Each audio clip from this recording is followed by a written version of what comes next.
เลยไปเลยสถานที่เราสถานที่เราแม่ก็อยู่มาแล้วนี่แม่เอาให้ออกเลยโอ้จ้าพี่แม่ที่ทำทุกรายการของจ้าเนี่ย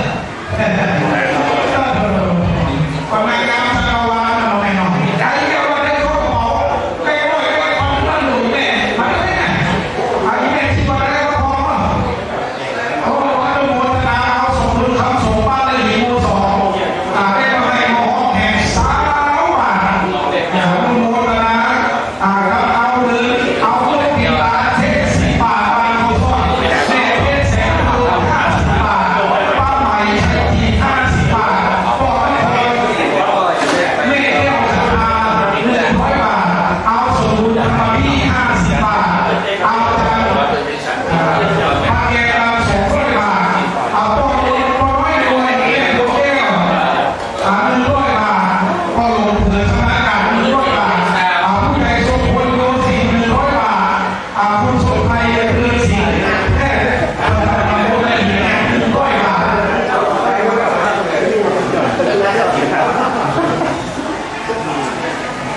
ก็สูงกว่าท่านเจ้าอนุโมทนาสาธุการพระสนาการพอแผ่นต้องการดีเลยแล้ววันนี้ออกมาแสดงรูปที่บาทที่แส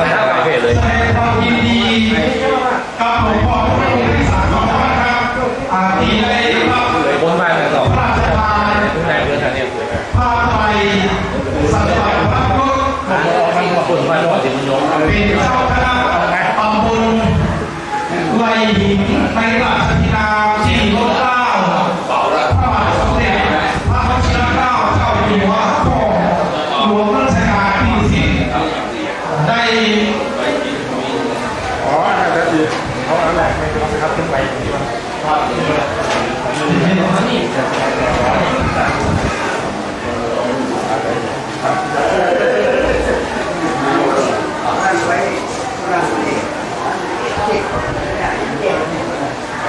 ันนั้น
đi chú trao nào cũng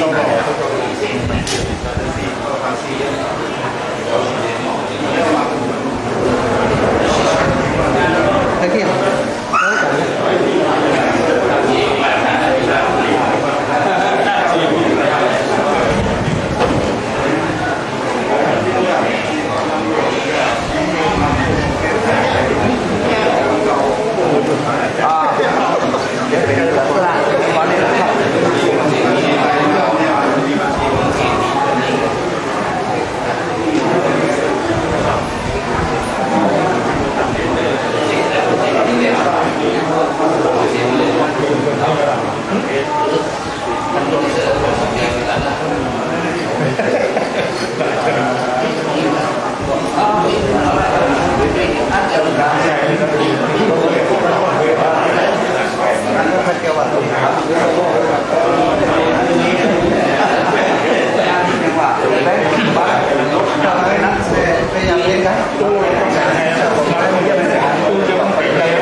ได้มา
อาณาจักร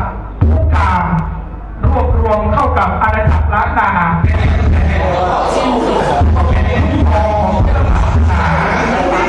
เราทั้งหลายที่เป็นสิทธิพ่อต่อกันมาถ้าเปลี่ยนเป็นข้าราชการฝ่ายเงินนำแล้วสมณศักดิ์พักรถก็คือยศถาบรรดาศักดิ์ตำแหน่งดีๆนี่เองนะครับที่พระเจ้าแผ่นดินได้เห็นความสำคัญต่อพระสงฆ์ผู้มีคุณปการทั้งขันธุระวิปัสสนาธุระซึ่งในรัชสมัยของพระมหาธรรมราชาที่สองราชวงศ์ร่วมองค์ที่7พระองค์ก็ได้เห็นความสำคัญของพระสงฆ์ที่มีคุณปการต่อพระศาสนาที่ได้ให้พระราชบิดาสันปัตพักรถเป็นตาลปัตสดสวยงดงามปัจจุบันนี้ก็อยู่ในพิพิธภัณฑ์ที่กรุงเทพมหานครตำนานว่าด้วยเรื่องราวสมณศักดิ์พัฒนาในทางพุทธศาสนาครั้งก่อนที่พระพุทธเจ้ายังมีพระชนม์ที่อยู่พระพุทธองค์ได้ทรงแต่งตั้งทั้งภิกษุณีและก็คฤหัสถ์นะครับอุบาสกอุบาสิกาที่มีความเชี่ยวชาญเฉพาะด้านนะครับเรียกว่าเอตัทัตถะก็จะมีได้เพียงแค่1 รูปอันนี้เป็นคำสมัยในการที่พระองค์จะมีพระชนม์ที่อยู่ได้แต่งตั้งทุกคนตลอดเป็นสามณะภิกษุณีที่มีความเชี่ยวชาญเฉพาะด้านไม่เป็นเอตัทัตถะเช่นพระสารีบุตรมีบรรดาเช่นแหนถ้าเป็นภิกษุณีก็คือพระนางเขมาภิกษุณีมีบรรดาเช่นแหนสัมมาวิกาแสดง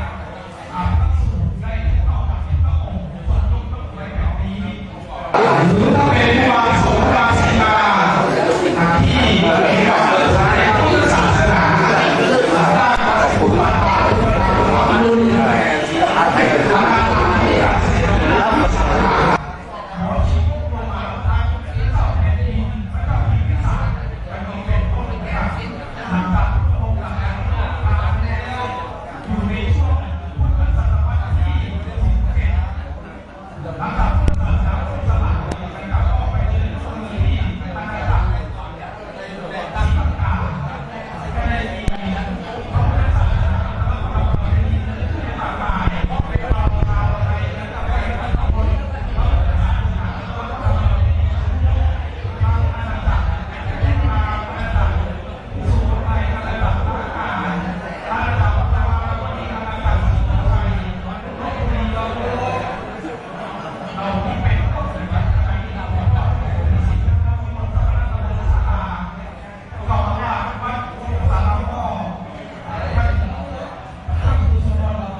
วันนี้นะครับทางสำนักสัตว์เลี้ยงหลวงพ่อพระโพ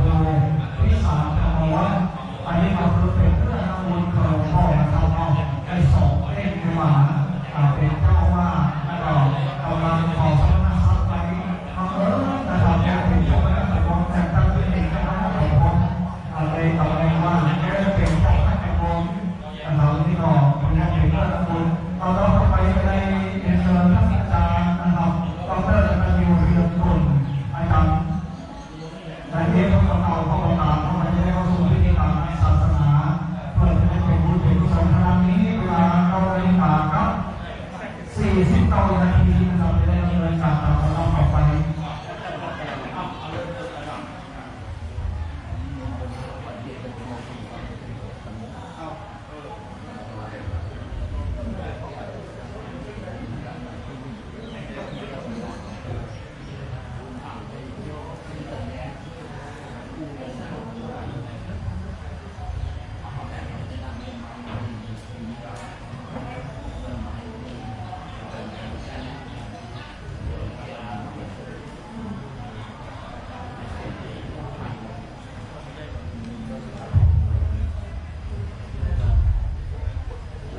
บัดนี้ได้เวลาอันเป็นอุดมมงคลแล้วกล้าวขอโอกาสพระเดชพระคุณพระเจ้าคุณอาจารย์พระธิดาพัฒนาพรเจ้าคณะจังหวัดลำปางองค์ประธานในพิธีฝ่ายสงฆ์ที่จะได้นำคณะสัตยาสาธุชนเข้าสู่พิธีกรรมพิธีการทางด้านศาสนาในงานพิธีฉลองสมณศักดิ์และถวายพุทธิตาสักการะเนื่องในโอกาสที่ล้นเกล้ารัชกาลที่4พระบาทสมเด็จพระบรมเกล้าเจ้าอยู่หัวได้ทรงโปรดเกล้าแต่งตั้งพระบุษนิบัติพันยศแด่สมภารเจ้าอาวาสวัดแม่ม่วงเจ้าคุณหญิงอำเภอโอกาสจังหวัดลำปางในโอกาสนี้เกล้าขอโอกาสกราบรัตนาพระครูพิสารธรรมวัฒน์ได้เป็นคนแทนสมณศักดิ์คณะสัตยาสาธุชนจุดทูปเทียนบูชานมัสการพระรัตนตรัยกราบนิมนต์ด้วยความเคารพกันสูงนิมนต์เรียนเชิญสาธุชนทุกท่านประนมมือขึ้นคำขณะนี้ท่านพระครูพิสารธรรมวัฒน์เจ้าคณะตำบลไหลเจ้าอาวาสวัดแม่ม่วงกำลังจุดธูปเทียนบูชานมัสการพระรัตนตรัย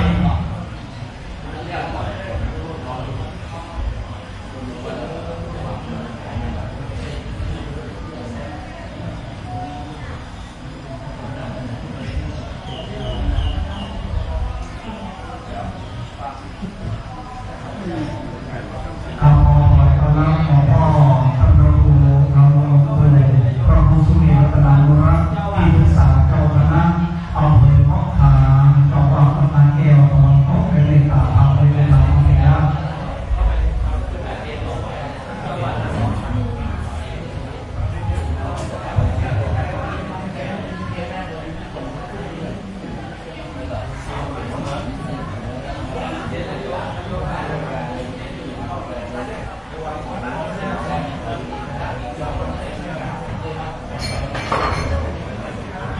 ลำดับต่อไปเกล้าขอโอกาสพระเดชพระคุณพระเจ้าคุณอาจารย์พระธิดารัตนาพรเจ้าคณะจังหวัดลำปางองค์ประธานในพิธีกราบนมัสการนิมนต์ท่านพระครูพิสารธรรมวัฒน์ได้ถวายเครื่องสักการะแด่พระเดชพระคุณพระเจ้าคุณพระธิดารัตนาพรเจ้าคณะจังหวัดลำปางประธานในพิธีฝ่ายสงฆ์ในมณฑลพิธีแห่งนี้และเข้าเทียนถวายผู้เทียนแทนสักการะท่านพระครูพิสุทธิ์พัฒนาพิธาเจ้าคณะอำเภอโอกาเจ้าอาวาสวัดสลาอุบาลและเข้าเทียนถวายสักการะแด่หลวงพ่อพระครูสุเทพวัฒนานุรักษ์ที่ปรึกษาเจ้าคณะอำเภอโอกาซึ่งเป็นพ่อแม่ครูบาอาจารย์พระอุปชฌาย์ทุกท่านและขอโอกาสพระเดชพระคุณพระเจ้าคุณอาจารย์พระธิดารัตนาพรเจ้าคณะจังหวัดลำปางองค์ประธานในพิธีฝ่ายสงฆ์ขอเรียนเชิญท่านดร.สุชาติคำมาในอำเภอโอกาเข้า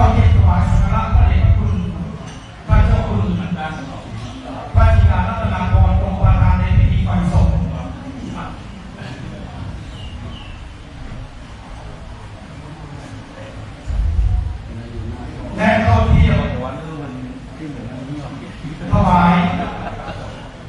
เครื่องสักการะแด่พระพุทธพิสุทธิ์พัฒนาพิธาเจ้าคณะอำเภอคลองคาเจ้าอาวาสวัดสระโรงงาน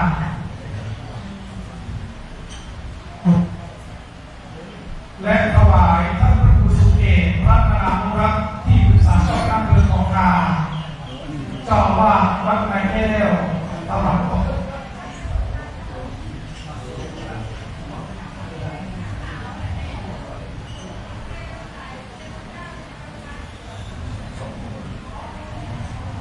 และในโอกาสนี้ท่านนายอำเภอคลองคาจะได้เปิดโปรยดอกไม้ทุกเทียนแดงถวายสักการะหน้าพระบรมฉายาลักษณ์พระบาทสมเด็จพระวชิรเกล้าเจ้าอยู่หัวพุทธเจ้าหลวงรัชกาลที่ 10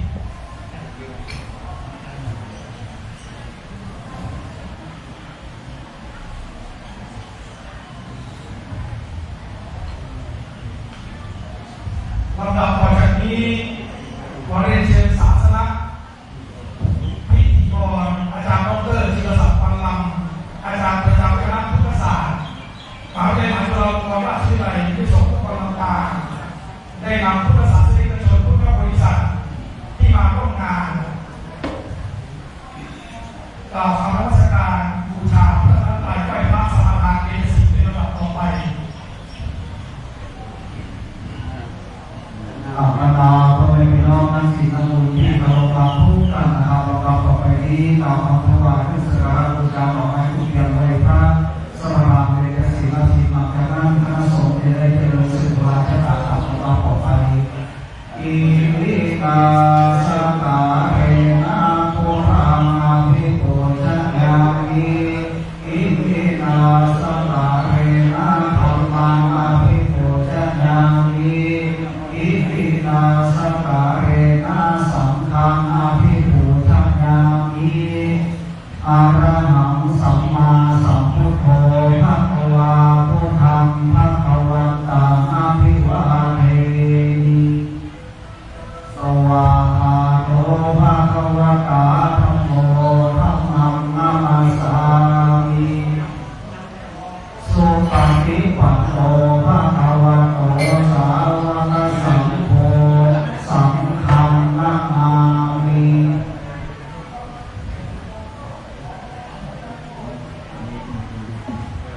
สถานทั้งหลายตั้งใจสมาทานเป็นกสิณทั้งสิบ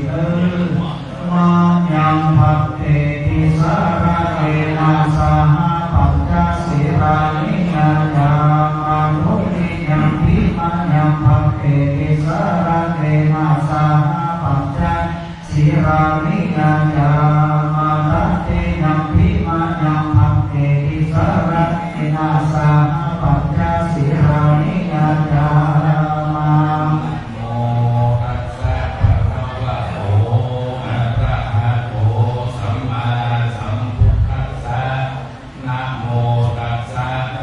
อ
ติสังฆังสรณังคัจฉามิ ปานาติปาตาเวระมณีสิกขาปัตตังสัมมาทิฏฐามิ ปานาติปาตาเวระมณีสิกขาปะทังสมาธิยามิ อาทินนาทานาเวระมณีสิกขาปัตตังสัมมาทิฏฐามิ อาทินนาทานาเวระมณีสิกขาปะทังสมาธิยามิ กาเมสุมิชาจาราเวระมณีสิกขาปัตตังสัมมาทิฏฐามิ กาเมสุมิจฉาจาราเวระมณีสิกขาปะทังสมาธิยามิ สาวกาเวระมณีสิกขาปัตตังสัมมาทิฏฐามิ มุสาวาทาเวระมณีสิกขาปะทังสมาธิยามิ สุราเมรยะมัจจปมาทัฏฐานาเวระมณีสิกขาปัตตังสัมมาทิฏฐามิ เวระมัจจปมาทัฏฐานาเวระมณีสิกขาปะทังสมาธิยามิ มานิปัญจสิกขาปัตตานิสีเลนะสุขติยันติสีเลนะโภคสัมปทาสีเลนะนิพุติยันติกัปสมาสีลังวิโสทะเย ลำดับต่อไปก้าวขอโอกาสพระเอกพระคุณพระเจ้าคุณอาจารย์พระธิดาพัฒนาพรเจ้าคณะจังหวัดลำปางองค์ประธานในพิธีฝ่ายสงฆ์ในมหาเถรสมาคมมณฑลพิธีแห่งนี้เบิกดร.สุชาติธรรมานายอำเภอโคคาอ่านตราตั้งใบกำกับสัญลักษณ์และอ่านตราตั้งเจ้าคณะตำบลไหลหินควรมีควรสุดแท้จริตา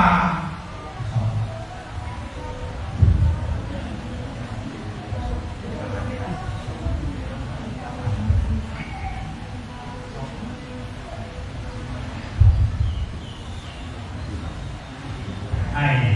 พระอธิการอำนวยวัดแม่ม่วงจังหวัดลำปางเป็นพระครูพิสารอมรวัฒน์ขอพระคุณจงรับธุระพระพุทธศาสนาเป็นภาระสั่งสอนช่วยระงับอธิกรณ์และอนุเคราะห์พระภิกษุสามเณรในอารามโดยสมควรจงเจริญสุขสวัสดีในพระพุทธศาสนาเถิดตั้งแต่วันที่3 ธันวาคม พุทธศักราช 2566 เป็นปีที่ 8 ในรัชกาลปัจจุบันพระบาทสมเด็จพระปรมินทรคณะรามาธิบดีศรีนครินทรมหาวชิราลงกรณ์พระวชิรเกล้าเจ้าอยู่หัวมาตั้งเจ้าคณะตำบลที่จจรป55/2566 อาศัยอำนาจตามความในข้อ 23 แห่งกฎมหาเถรสมาคมฉบับที่ 24 พ.ศ. 2541 ว่าด้วยการแต่งตั้งถอดถอนพระสังฆาธิการออกตามความในพระราชบัญญัติคณะสงฆ์ พ.ศ. 2505 แก้ไขเพิ่มเติมโดยพระราชบัญ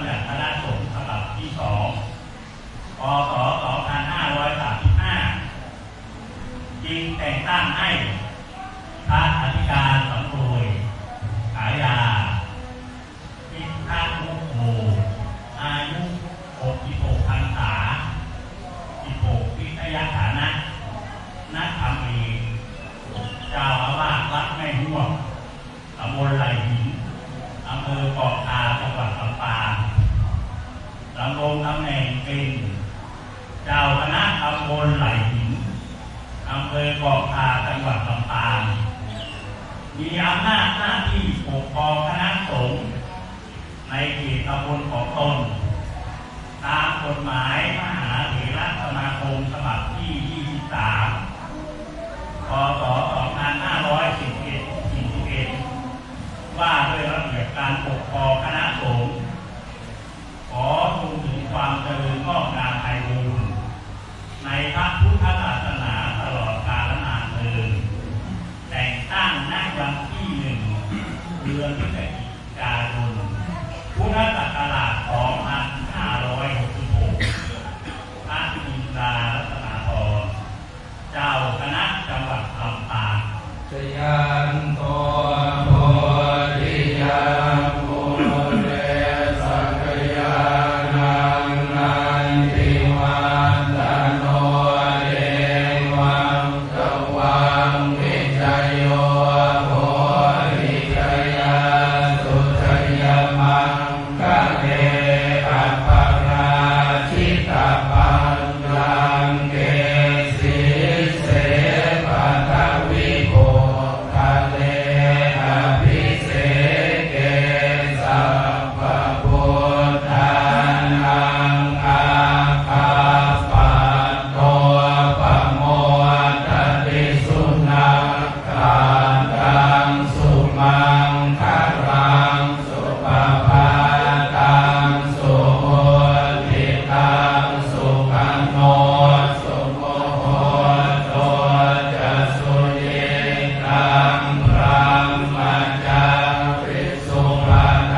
รนังกัจฉามิทุติยัมปิสังฆังสารนังกัจฉามิตัตติยัมปิพุทธังสารนังกัจฉามิตัตติยัมปิธัมมังสารนังกัจฉามิตัตติยัมปิสังฆังสารนังกัจฉามิสัพพะเทอาตามิสัญญาตวาตสัญญาสามัสสะเกปัญจสัทธาสามัสสะนินามามิสิลาสามังเทสังฆมัญจสังฆัญจานังกัลเลนะนามา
วัตติโห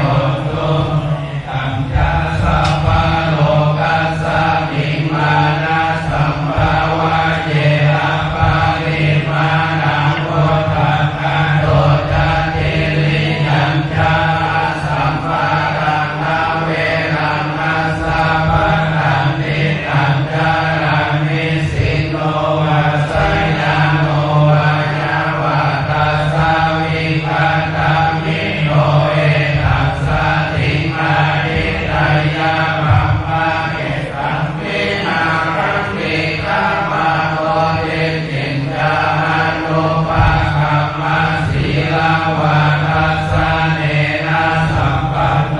กาเมสุวินัยยะเกตังนาหิตาตุกัปปัสสยังพุทธะเรติติการานิยะเมตตาสุขาภะมะโนพุทโธอัปปะมะโนธัมโมอัปปะมะโนสังโฆปะมะนาวันตานิสิริสัพพะติอานิมิจฉิกาสัตตะปะติอุณนานาภิสาราโภโมสิตากาตาเมรักขากาตาเมปาริตาปาติกามันโตพุทธานิโสอะนะโมภะคะวะโตนะโมสัตตะนังสัมมาสัมพุทธานังเอกันตาปาริตา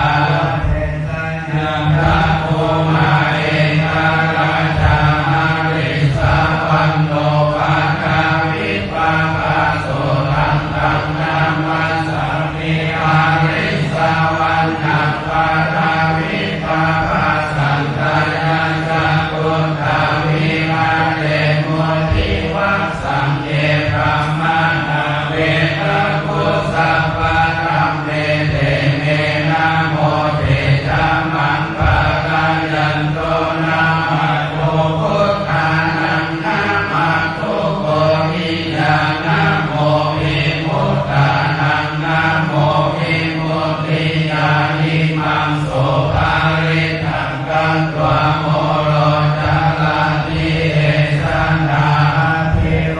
เกศิลาปุโนสัจจังโสทยานุตตายาเตนะสัจเจนะกาหามิสัจจามิรินะปันโลกาลังอาวัจจิตวะธัมมาภาลังสาริตวะภุมภะเกสิเนสัจจาปะละภะวัสสายาสัจจาคิริยามาตัสสะหังสันติภะกานะปัตตานาสันติปะทานาปัญจานามาตาปิตาจานิกันตาจานาเวนะปะติกามาสานาสัจเจเตไมหัมมหาปัจจาลิโตสิกิมัสเสสิโสรัสสังกาลิสานิอุทานังปัตตวยะถาสิกิสัจเจนะเมสัมโมกัตติเอสาเมสัจจปาลามิติปิโสภะกา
ตาโกนิสัพพุขานาเอสัพพะกวะโตสาวกสังโฆอาโมนายโยภาโมนายโยทักขินายโย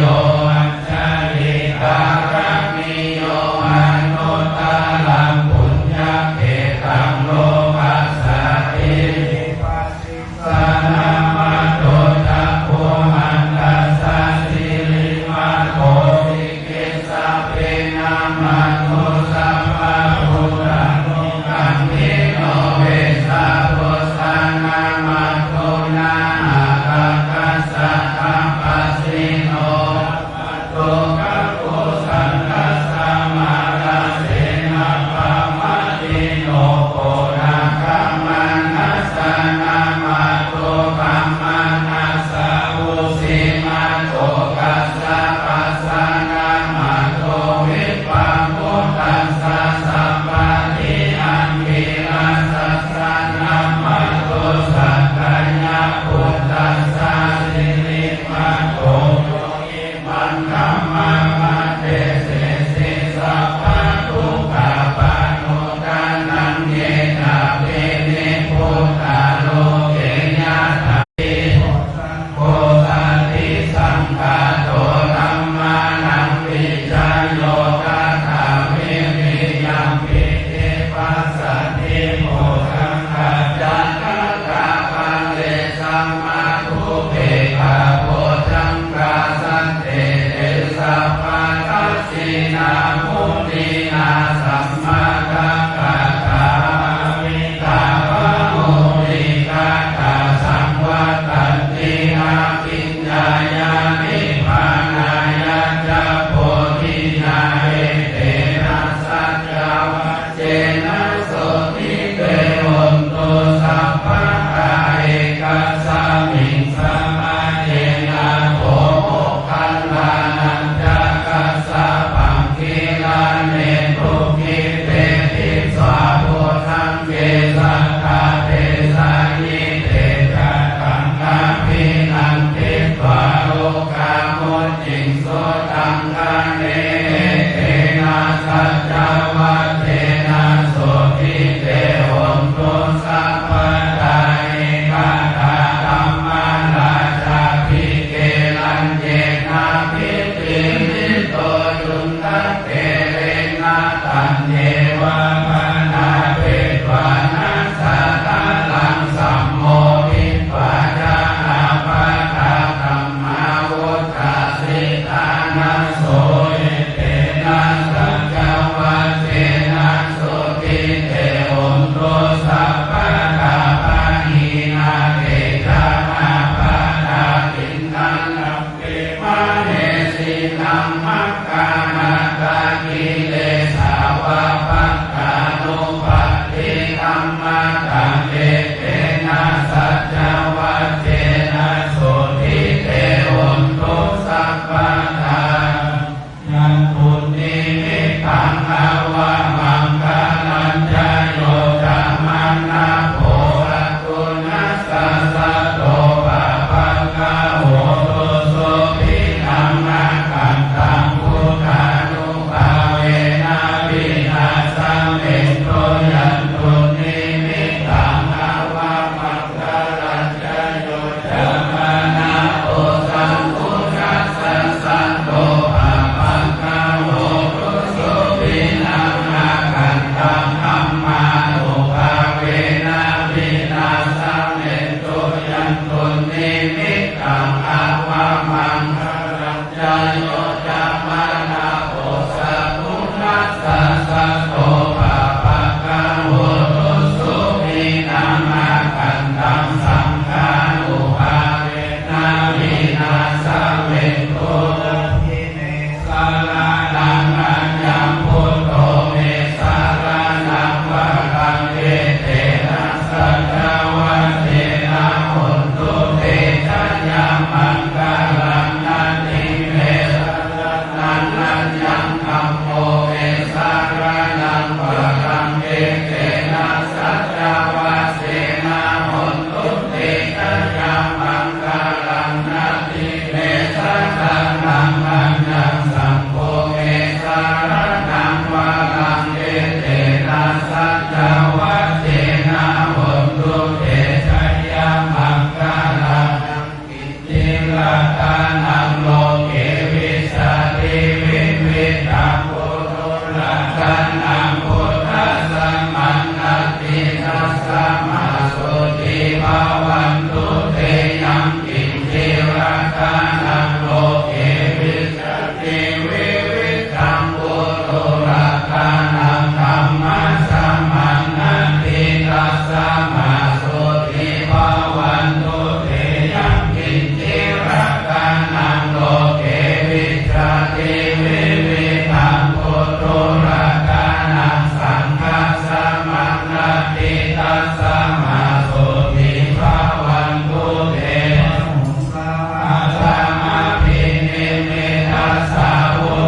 ชวะลังอาติมัตตาโพธังกาวังอิจักกัมมัสสะเนวะสุตาโรนันตังเมตังโกเสกาวิปินาทิตาวะโมหินโตตันเตนะสะภวะตุเตชะยะมังคลานิภูกิตาภะคะมาติอัตตังสุรารุนันตังกาวันติโยจันนะปะทังโกเลภะละวันตัง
วะตัมปะลิลาหุปัสสะมานังธัมมะเตเตนะโสตินานัสสันตุปัตตาวาสัพเพปัญญาอุปัสสะเมนตุเตสังฆัตวะสังฆัลลตานังโกสัตถังโพธามังวะตังอาหุนายยังภาหุนายยังสังฆะเตเทนะโสตินานัสสันตุปัตตาวาสัพเพโรคาอุปัสสะเมนตุเต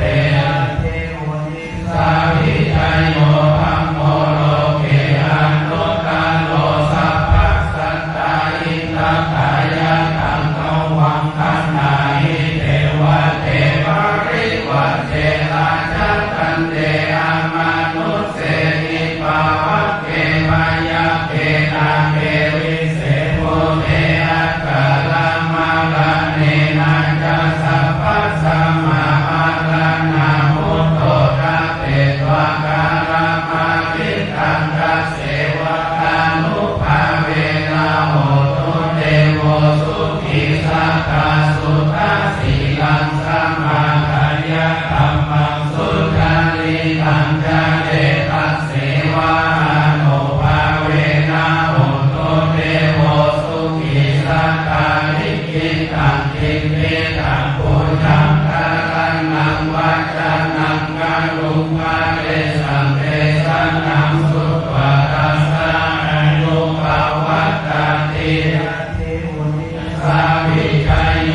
นี้นะครับส่งความไว้ความรอดนั้นนะครับเป็นความขอเป็นผู้ของพ่อและผู้ของที่เราได้ต่อมาให้ผลต่อที่ได้ตานะครับได้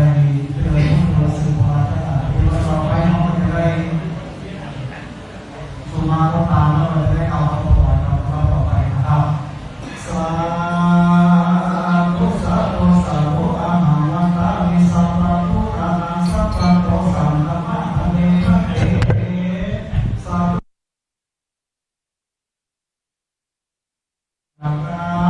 ที่สัพพะสัพพะอุปาทานหมายก็ต่อเป็นพระนาคตาเวปาตาภวะเป็นตาเวพระสงฆ์องค์เจ้าวันนี้พระพุทธเจ้าเป็นเข้าเป็นพระมหาเรื่องในงานเฉลิมฉลองสัญญาวันพระพุทธพระภูมิสามธรรมวัดเอกวันอายุวันคณะวันคล้ายวันเกิดของหลวงพ่อในวันนี้อาราธนาพระสงฆ์องค์เจ้ามา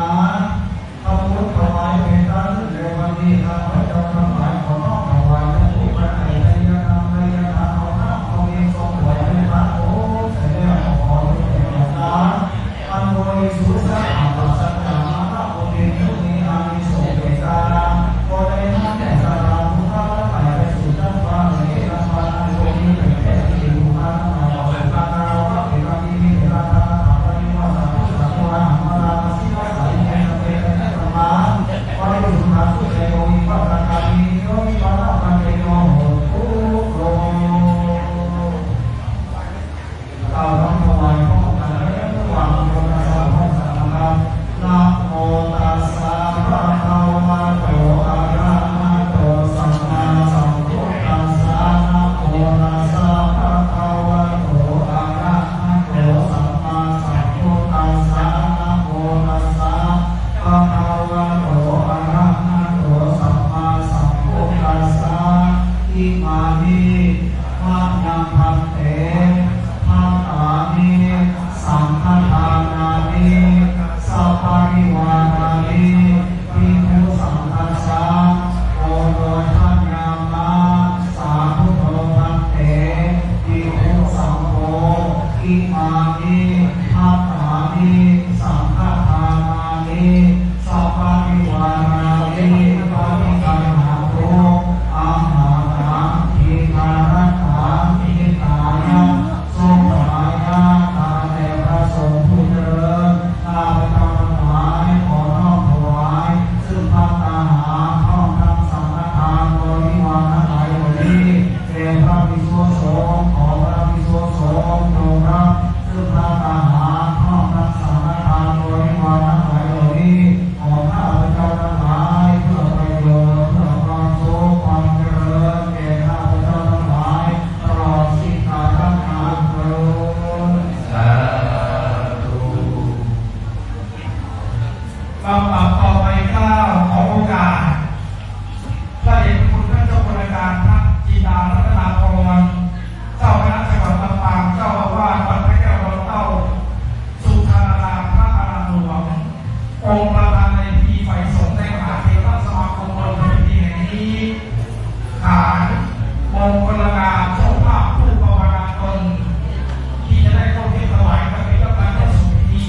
จำนวน37รูปดังมีรายชื่อรายนามดังต่อไปนี้ขอเรียนเชิญดร.สุชาติคำมาในอำเภอเกาะกาเข้าพิธีถวายพระเพทการพระพุทธ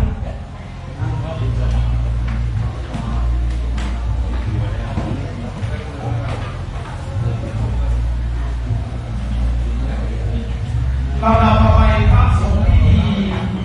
ทั้งนั้นจำนวน37รูป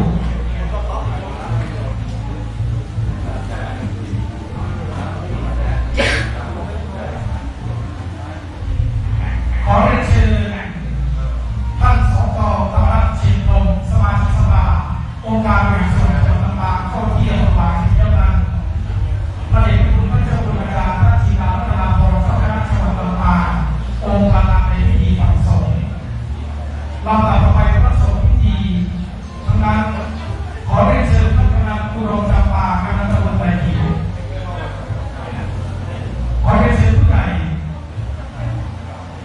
รัตพงศ์ คันตีขอเรียนเชิญท่านผู้ใหญ่วรายุ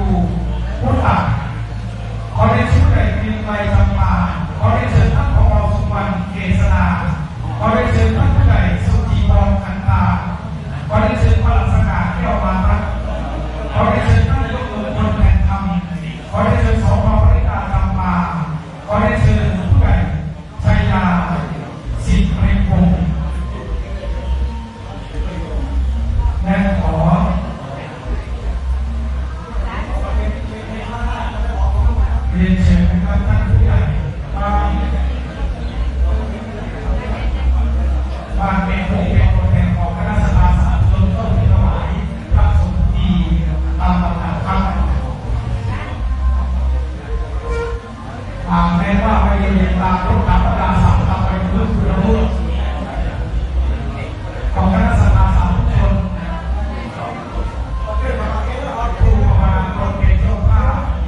หลวงองค์ประธานในพิธีไฟสงฆ์ในมหาเถรสมาคมในพิธีแห่งนี้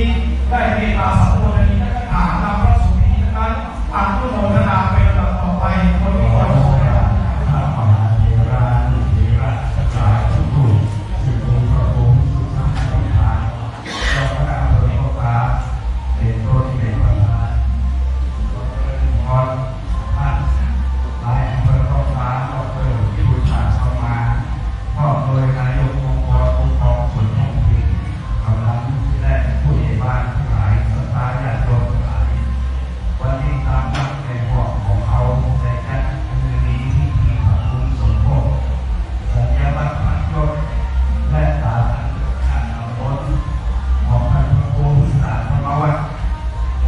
สำรวยที่ตัดธรรมโมซึ่งเป็นเจ้าอาวาสวัดเป็นบอกของเขาได้รับฝากมาพระผู้นั้นคุณจากพระบาทสมเด็จพระเจ้าอยู่หัวพระราชทานสัญญาบัตรพันยศเป็นพระครูเจ้าคณะตำบลยันทรีคือพระครูที่สาธรรมวัฒน์นับเป็นพระมหาโกณาธิคุณอย่างหาที่สุดก็ได้ท่านพระครูที่สาธรรมวัฒน์ก็ถือว่าเป็นเจ้าอาวาสเป็นผู้นำกิจการของศรัทธาญาติโยมในวัดเป็นของเขาในการที่ได้รับสัญญาบัตรพันยศในวันนี้ขอท่านพระครูและศรัทธาญาติโยมในวัดแม่พ่อของเขาได้ทำการพัฒนาวัดวาอารามได้ปฏิบัติศาสนกิจได้ปฏิบัติผลในสิ่งที่ทำจึงเป็นที่ไว้วางใจของพระผู้ปกครองและตั้งแต่เจ้าหน้าที่อำเภอเจ้าคณะจังหวัดเจ้าคณะศาสตร์บนมหาเถรสมาคมจึงได้นำชื่อของพระครูนี้ลงบุญเก่าที่พระบาทสมเด็จได้พระราชทานให้ช่วยในครั้งนี้ถือว่าเป็นคนแรกตำนานแก่ท่านพระครูได้รับสัญญาบัตรสัญญาบัตรท่านก็ที่เป็นเครื่องหมายอันสูงส่งของพระภิกษุสงฆ์ถือว่าเป็นสมณศักดิ์ที่พระบาทสมเด็จพระเจ้าอยู่หัวได้พระราชทานแก่พระสงฆ์ทั่วสังฆมณฑลเพื่อเป็นขวัญและกำลังใจให้พระสงฆ์ได้ดำรงพระพุทธศาสนาการที่จะได้มานี่ก็เรียกว่าพระผู้ได้รับแต่งตั้งนั้นจะต้องมีคุณธรรมจริยธรรมหลายๆอย่างซึ่งคาถาที่ได้ยกมานี่ก็คือพุทธานะวัตโตสติมัตโตเป็นต้นบุคคลที่จะได้มียศมีทรัพย์หรือสมณศักดิ์นั้นในพุทธานะต้องมีความขยันหมั่นเพียรเป็นพระสงฆ์องค์เจ้าก็ต้องมาศึกษาเราเรียนพระธรรมวินัยสวดมนต์สวดมนต์เรียนศึกษาเราเรียนการศึกษาทั้งโลกและทั้งธรรมต้องมีความขยันหมั่นเพียรพัฒนาวัดวาอารามสติมัตโตแปลว่าเป็นผู้มีสติมีความระลึกได้ว่าอันนั้นที่เขาเป็นอันนั้นมีความโง่มีสติสัมปชัญญะและสุขีกรรมสัตว์ก็ว่ามีการงานสะอาดการงานในหน้าที่ของพระสงฆ์ของเจ้าวัดต้องเป็นการงานที่สะอาดประการที่สี่เรียกว่าที่สมาการิโนต้องมีให้ควรและมีธรรมต้องพิจิตรพิจารณาของการงานทุกสิ่งทุกอย่างของพระสงฆ์ต้องให้ควรหาผลดีผลเสียหาผลดีอย่างไรเสียอย่างไรให้ควรและมีธรรมที่เรียกว่ามีความละเอียดละออสัญญาณศาสตร์ต้องระมัดระวังในการปฏิบัติหน้าที่เพื่อไม่เกิดความเสียหายต้องรักษาระเบียบวินัยกฎมหาเถรสมาคมกฎของคณะสงฆ์ระเบียบตำนานสำรวมระวังและประการสุดท้ายว่าธรรมะชีโนต้องดำรงชีพต้องลงสมณะโดยธรรมโดยธรรมะอันนี้คุณธรรมนี่เป็นของที่เจ้าที่จะต้องพูดถึงวันแม่ของบางก็ได้ใกล้ถึงกันวันนี้เราทั้งหลายได้มาแสดงความชื่นชมยินดีผู้ที่ได้ยิ่งแก่ท่านพระครูในที่สุดที่อัตมาภาพผมก็ขออาราธนาคุณพระศรีรัตนตรัยคุณแห่งพระเจ้าจอมสามประการได้ปกครองคุ้มครองรักษาท่านพระครูเมื่อเป็นวันเป็นที่พึ่งของศรัทธาญาติโยมและของอนุโมทนากับศรัทธาญาติโยมทั้งหลายได้อยู่เย็นเป็นสุขปราศจากทุกโศกโรคภัยอันตรายทั้งหลายทั้งปวงจะได้มาเข้ามากายมีชีวิตมีความรุ่งโรจน์โชตินาการในโลกเราแห่งพระพุทธศาสนาตลอดกาลทุกท่านทุกคนด้วยเถิดยะถาวาริวหาภูราปาริภูเรติสาคนังเอวะเมวะอิโต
น้องชาวไทยได้เข้ารับนะครับก็จะได้อยากจะให้ทุกท่านได้นำลูกหลานเรานะครับเข้ามาด้วยเพื่อที่จะได้ปฏิบัติธรรมเราจะได้ไปปฏิบัติในชีวิตประจำวันก็จะทำให้สังคมมีความสุขนะครับเพราะเอาที่ผมมาอยู่ที่นี่2 ปี 4 เดือน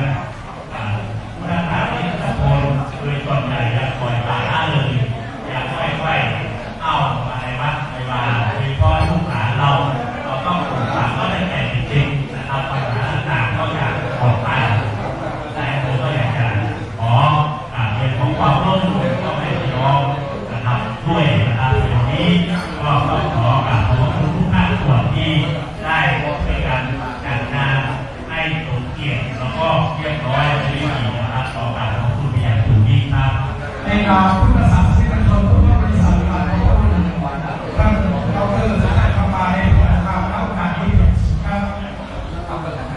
ที่ได้รับตำแหน่งของพุทธศาสนิกชนกล่าวผู้ที่ลาในโอกาสนี้ขอกราบพระราชทาน